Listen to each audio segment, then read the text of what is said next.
पाक फ़ज़ाइया में कमांड की तब्दीली की तकरीब। एयर चीफ मार्शल मुजाहिद अनवर खान ओहदे से सुबुकदोश। एयर मार्शल ज़हीर अहमद बाबर ने नए सरबराह की हैसियत से जिम्मेदारियां संभाल ली। अलविदाई खिताब में मुजाहिद अनवर खान ने कहा कि एयर मार्शल ज़हीर अहमद बाबर को पाक फ़ज़ाइया की क़यादत संभालने पर मुबारकबाद देता हूँ।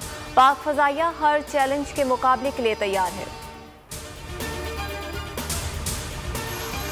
सुप्रीम कोर्ट पे NA 75 रस्का में दोबारा ज़िमनी इलेक्शन केस की समाअत में वक्फा। नौशीन इफ्तिखार के मुआविन वकील आज़म नज़ीर तारड़ ने अदालत से कहा कि अदालत चाहे तो मरकजी वकील सलमान अकरम राजा जोम पर दलाइल दे सकते हैं। सलमान अकरम राजा कोरोना में मुब्तला हैं। वज़ीर-ए-आज़म इमरान खान आज स्वात और मालाकन का दौरा करेंगे। वज़ीर-ए-आज़म मालाकन यूनिवर्सिटी के तालिब इल्मों से खिताब करेंगे। मुख्तलिफ शाहराहों का इफ्तिताह भी करेंगे। वज़ीर-ए-आज़म के हमरा वज़ीर आला खैबर पख्तूनख्वा और वफाकी वज़ीर मुराद सईद भी होंगे।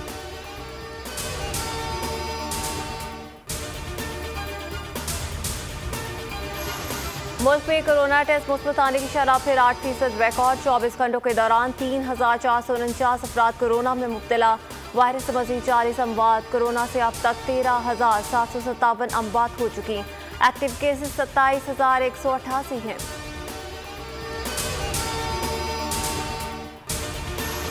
सक्खर के कच्चे में महकमा जंगलात की ज़मीनों पर कब्जे के खिलाफ रेंजर्स की मदद से ऑपरेशन। डिविजनल फॉरेस्ट ऑफिसर के मुताबिक 400 एकड़ ज़मीन का कब्जा छुड़ाकर फसलें तल्फ कर दी गई। तमाम कब्जे खत्म कराने तक ऑपरेशन जारी रहेगा।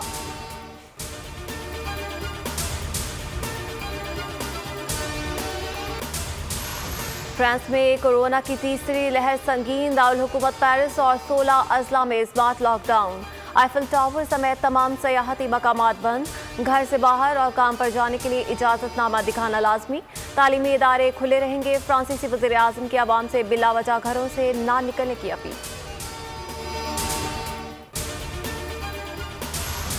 और पारा चुनाव में मौसम बहार की आमद पर पाक फौज के ताउन से स्पोर्ट्स गाला। नौजवानों ने बढ़ चढ़ कर हिस्सा लिया। फौजी जवानों का भी रक्स। इख्तितामी तकरीब में ब्रिगेडियर नजफ अब्बास की शिरकत और दीगर शख्सियात की शिरकत। जीतने वालों में इनामात तकसीम।